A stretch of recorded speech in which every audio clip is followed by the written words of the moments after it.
আসসালামু আলাইকুম গাইস।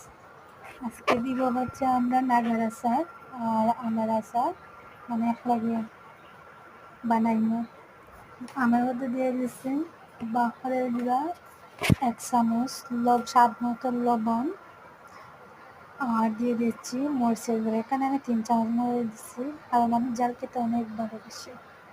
তারপর দিয়ে দিচ্ছি হলুদের গুঁড়া 2 চামচ। তারপর দিয়ে দেব জিরার গুঁড়ো।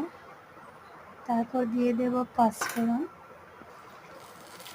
তারপর নাগের মধ্যে দিয়ে দেবো সরিষা বাটা। এখানে আগে থেকে সরিষার তেল আমি কিন্তু নাগর দিয়ে রেখেছি। তারপর সরিষাটা দিয়ে একটু ভালো করে নেড়ে চেড়ে নেব যাতে তলা না লেগে যায়। তারপরে দিয়ে দেব নাগা। নাগাটাকে ভালো করে আমি কেটে নিয়েছি। তারপর দিয়ে দেব নাড়াচাড়া করে নেব একটু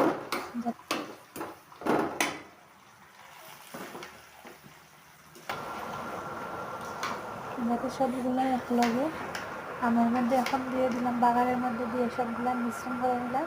আর নাড়ের মধ্যে দিয়ে দিলাম তেঁতুল। আগের থেকে আমি তেঁতুলটাকে গুলিয়ে রেখেছিলাম। তারপর দিব হালকা স্বাদ মতো চিনি। অনেকে জাল খেতে বেশি পছন্দ করে, অনেকে মিষ্টি খেতে পছন্দ করে স্বাদ মতো। আবার চলে আসলাম আমের আচার।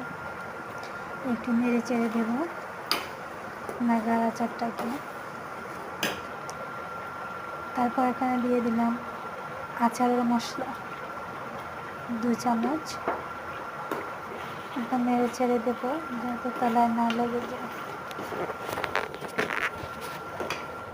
ভালো করে নেড়ে ছেড়ে এখন আমের আচারের মধ্যে দিয়ে দেবো আচারের মশলা আর দিয়ে দেবো হচ্ছে চিলি গুঁড়া, মানে গুঁড়া মরিচটা গুঁড়া করে রেখেছিলাম 5 চামচ।